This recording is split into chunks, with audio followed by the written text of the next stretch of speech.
فلسطین سے چلے مکہ جا رہے ہیں، کیا کرنے جا رہے ہیں؟ بچہ ذبح کرنے جا رہے ہیں، کوئی مرغی اور بکرا ذبح کرنے نہیں جا رہے ہیں۔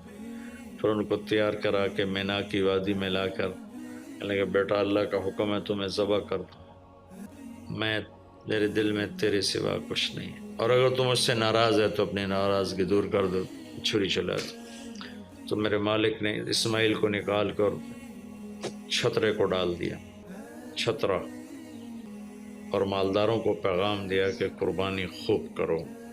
لیکن ہمارے ملک میں ایک عجب چیز چل گئی ہے، وہ کراچی مجھے لے گئے منڈی میں، تو 5-5 لاکھ کے بکرے کھڑے ہوئے، تو میں تو حیران پریشان ہو گیا کہ بکرے کی قیمت 5 لاکھ۔ تو یہ میرے ملک میں یا خاص طور پر شہروں میں، کراچی میں تو پاگل ہوئے پڑے ہیں لوگ۔ جو کراچی منڈی انہوں نے دکھائی تو میں حیران پریشان ہو گیا کہ یہ کیا حماقت ہے، نادانی ہے۔ اور پھر ان بیلوں کو وہ پستے کھلا رہے، بادام کھلا رہے، مکھن کھلا رہے، دودھ پلا رہے۔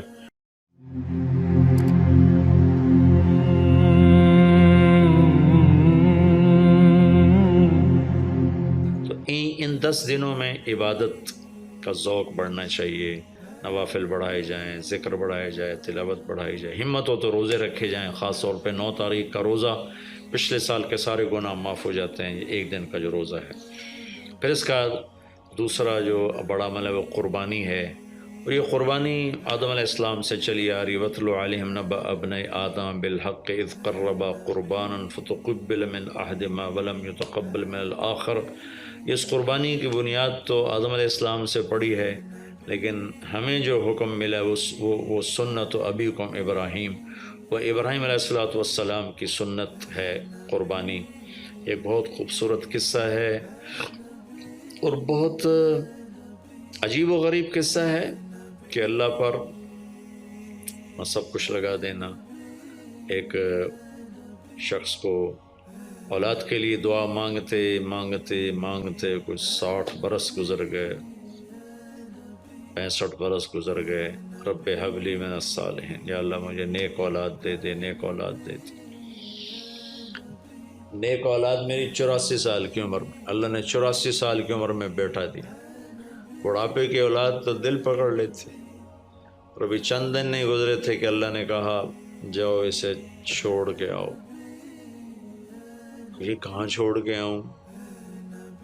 کہ جبریل آئے گا تمہیں راستہ بتائے گا۔ تو جبریل انسانی شکل میں آئے، وہ براق کی طرح نہیں ہے سفر ہوا کہ ایک دم میں پہنچا دیا، بلکہ جبریل انسانی شکل میں آئے، اونٹنی پر سوار ہو کر، ابراہیم علیہ السلام دوسری اونٹنی پر، بچہ اور بیگم، اور ان کو فلسطین سے چلایا، اور چلاتے چلاتے چلاتے چلاتے جب مکے کے کالے پہاڑ آ گئے جہاں کچھ بھی نہیں ہے، نہ پانی نہ سایہ، کہ یہاں چھوڑ دو۔ بیت اللہ ٹیلا تھا اس وقت، یہاں چھوڑ دو۔ تو ابراہیم علیہ السلام جو آگ میں ڈلتے ہوئے نہیں گھبرائے، یہ بات سنی تو گھبرا کر کہنے لگے یہاں کیسے چھوڑ دوں، یہاں تو کچھ بھی نہیں ہے۔ تو جبریل نے کہا جی آپ کے اللہ کی منشا ہے کہ اس بچے کو یہیں چھوڑ دیا جائے۔ تو انہیں وہیں چھوڑا اور واپس چل دیا۔ اور حضرت حاجرہ حیران پریشان ہو گئی کہ کہاں چھوڑ کے جا رہے ہو، کیوں چھوڑ کے جا رہے ہو؟ جواب ہی نہیں دے رہے۔ 3 میل ان کے ساتھ چلتے نہیں، وہ جواب ہی نہیں دے رہے۔ 3 میل کے بعد ان کو یاد آئی یہ تو اللہ کے نبی ہیں۔ اللہ امرک، ابراہیم کا یہ اللہ کا حکم ہے؟ کہاں اللہ کا حکم ہے؟ اذن لن یضیعنا اللہ، جاؤ پھر اللہ مجھے ضائع نہیں کرے گا۔ اس طرح بنیاد رکھی، بچے کو ایسے جنگل میں چھوڑا۔ جب وہ بڑے ہو گئے تب حکم آیا جاؤ ذبح کرو۔ تو اب آپ کی عمر ہو چکی ہے کوئی 92 سال یا 94 سال، 90 پلس ہے، 100%۔ فلسطین سے چلے مکہ جا رہے ہیں، کیا کرنے جا رہے ہیں؟ بچہ ذبح کرنے جا رہے ہیں، کوئی مرغی اور بکرا ذبح کرنے نہیں جا رہے ہیں۔ پھر ان کو تیار کرا کے مینا کی وادی میں لا کر کہنے کہ بیٹا اللہ کا حکم ہے تمہیں ذبح کر دو۔ تو بیٹے نے کہا یا ابت افعل، تو آپ کر دیں جو کرنا ہے۔ ابراہیم علیہ السلام کہنے لگے تو یہ خبر بھی ہے میں کیا کہہ رہا ہوں؟ کہ جی مجھے پتہ ہے، آپ کہہ رہے ہیں مجھے ذبح ہونا ہے تو آپ کے بدلے میں مجھے اللہ ملے گا، وہ آپ سے بہتر ہے، اور دنیا کے بدلے میں جنت ملے گی، وہ دنیا سے بہتر ہے۔ پھر معصوم بچے نے کہا ابا میرے ہاتھ باندھنا۔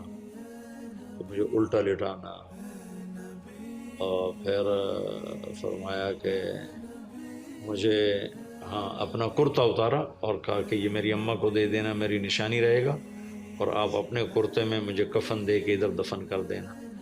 تو ان کے ہاتھ باندھے، پاؤں باندھے، الٹا لٹایا، اپنا گھٹنا رکھا ان کی کمر پر، ان کے سر کے بال اٹھایا تھوڑا سا اوپر کر کے نیچے چھری چلانے کے لیے، ایک ہاتھ میں بال تھے ایک ہاتھ میں چھری تھی، اور یوں آسمان کو دیکھا کہ اللہ تو مجھ سے ناراض ہو گیا ہے کہ اسماعیل کی محبت نے میرے دل میں جگہ پکڑ لی ہے۔ نہیں میرے مالک، میرے دل میں تیرے سوا کچھ نہیں ہے، اگر میرا کوئی امتحان ہے تو پاس کر دے،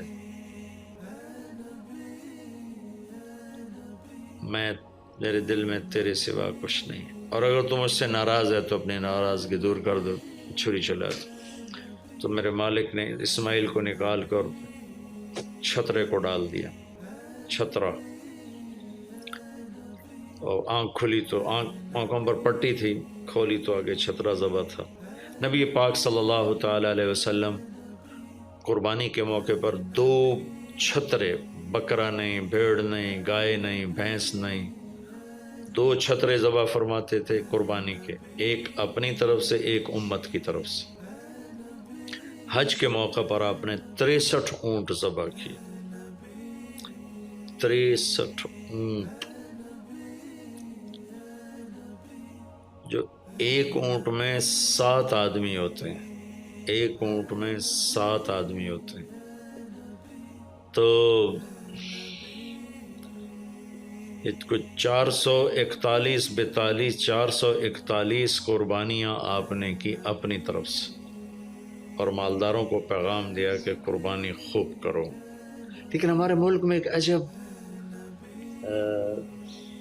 چیز چل گئی ہے، بیل لے لیا، 20 لاکھ کا بیل لے لیا۔ یہ صرف فخر ہے، ریا ہے، اور بناوٹ ہے، دکھاوا ہے۔ آپ 20 لاکھ کے بکرے خریدیں تاکہ غریبوں کو گوشت پہنچے۔ 20 لاکھ کا ایک بیل لے کے تو آپ نے کون سا سمجھداری کا، عقل مندی کا کام کیا؟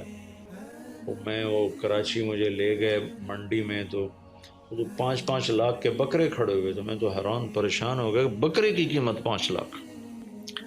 تو وہ جو مالدار لوگ ہیں ان میں ایک مقابلہ بن گیا ہے اور ایک فخر بن گیا، جی میں 20 لاکھ دا ذبح کیتا، میں 10 لاکھ دا ذبح کیتا، ہم نے تو بھائی 50 لاکھ کا ذبح کر دیا۔ میں آپ سب بھائیوں کی منت کرتا ہوں، اللہ نے آپ کو رزق دیا ہے تو آپ بیوقوف نہ بنیں، آپ اس کو صحیح خرچ کریں۔ آپ 20 لاکھ کے جانور خریدیں، 20 لاکھ کے آپ بکرے لے لیں، 20 لاکھ کے آپ عام درجے کی گائے لے لیں، آپ بھیڑے لے لیں، آپ اونٹ لے لیں، بیل لے لیں، 20 لاکھ کے بیل لے لیں، تو کتنی بڑی قربانی ہوگی اور کتنے غریبوں تک وہ کھانا جائے گا۔ 20 لاکھ کا ایک بیل لے کر آپ نے کیا کمایا؟ کون سی نیکی کمائی آپ؟ تو میں اگر کوئی میری بات پہنچ جاتی ہے کسی ایسے میرے بھائی تک جو ایسا شوقین ہے، یقیناً اس نے اللہ کے لیے بہت بڑا قدم اٹھایا کہ 20 لاکھ خرچ کر دیے، لیکن تھوڑی سی نادانی سے کام لیا ہے، بلکہ بہت بڑی نادانی سے کام لیا ہے کہ 20 لاکھ صرف 4-5 من 10 من گوشت پہ لگا دیے، جبکہ اس میں سے 1000 من گوشت نکل سکتا تھا اگر وہ 20 لاکھ کے بکرے لے لیتے، 20 لاکھ کی بھیڑیں لے لیتے، چھترے لے لیتے، دمبے لے لیتے، 20 لاکھ کی گائے عام خرید لیتے، وہ بچھڑے لے لیتے، تو کتنے غریبوں تک یہ گوشت چلا جاتا۔ تو یہ میرے ملک میں یا خاص طور پر شہروں میں، کراچی میں تو پاگل ہوئے پڑے ہیں لوگ۔ جو کراچی منڈی انہوں نے دکھائی تو میں حیران پریشان ہو گیا کہ یہ کیا حماقت ہے، نادانی ہے۔ اور پھر ان بیلوں کو وہ پستے کھلا رہے، بادام کھلا رہے، مکھن کھلا رہے، دودھ پلا رہے، وہ بیچارہ بیل بھی تھک موٹا ہو، بیچارہ تھک کے کھڑا ہوتا ہے، میں نے جلدی فارغ کرو، ذبح کرو، اس کی جان پسی ہوتی ہے۔ تو میں مالدار بھائیوں سے عرض کرتا ہوں کہ ایسی نادانی کے کام نہ کریں، اس قربانی کو اس طرح کریں کہ غریبوں کے لیے یہ ایک دن اللہ نے رکھا ہے، تو اس طرح کریں کہ غریبوں کو نفع پہنچے۔ یہ اس نادانی سے توبہ کریں کہ ایک بیل 10 لاکھ کا لے لیا، ایک بکرا 5 لاکھ کا لے لیا، اس میں کتنا پیسہ آپ نے ایک تھوڑے سے بہت تھوڑا نفع کمایا، بہت زیادہ خرچ کیا، اس کے ساتھ اب بہت بڑا نفع، چونکہ قربانی کے جانور جب ذبح ہوتے ہیں تو جتنے اس کے جانور کے جسم پہ بال ہوتے ہیں اتنی نیکیاں لکھی جاتی ہیں۔ 20,000 کا بکرا اچھا مل جاتا ہے تو 1,00,000 میں 5 بکرے آ جاتے ہیں، اور 5,00,000 میں 25 بکرے آ جاتے ہیں۔ ایک بکرا 5,00,000 کا لیا، اس کے جسم پہ فرض کرو 1,00,000 بال ہیں اور آپ نے 25 لیے تو 25,00,000 آپ کی نیکیاں بڑھ گئیں۔ تو یہ بہت نادان طرز چل رہا ہے۔ میں آپ سب کی منت کرتا ہوں کہ اس طرح پیسہ ضائع نہ فرمائیں، اللہ کی دی ہوئی امانت ہے۔ ایک بیل آپ نے 20,00,000 کے لے لیا، 20,00,000 میں تو 100 بکرے آ سکتے، 100 بکروں کے ذریعے سے کتنے لوگوں کی خدمت کی جا سکتی ہے۔ تو اس قربانی کو شوق سے بھی کریں، اور مستحب یہ ہے کہ جس کے جو قربانی کر رہا خود ذبح کرے، یا اس کی جگہ کھڑا، وہ اس جگہ ذبح کرنے والے کے پاس کھڑا ہو۔ قربانی کے گوشت میں سے قربانی کی قیمت نہ دی جائے، قربانی کی اجرت نہ دی جائے، اجرت اس کے علاوہ دی جائے، اور اس کی کھال کا صدقہ کر دیا جائے۔ جہاں آپ مناسب سمجھیں وہاں آپ اس کا صدقہ کر دیں، تاکہ وہ بھی اللہ کے راستے میں خرچ ہو جائے، استعمال ہو جائے۔ تو ان 10 دنوں کی اللہ تعالیٰ نے بڑی فضیلت رکھی ہے۔ اللہ تعالیٰ ہمیں ان کی قدردانی کی توفیق نصیب فرمائے۔ السلام علیکم ورحمۃ اللہ۔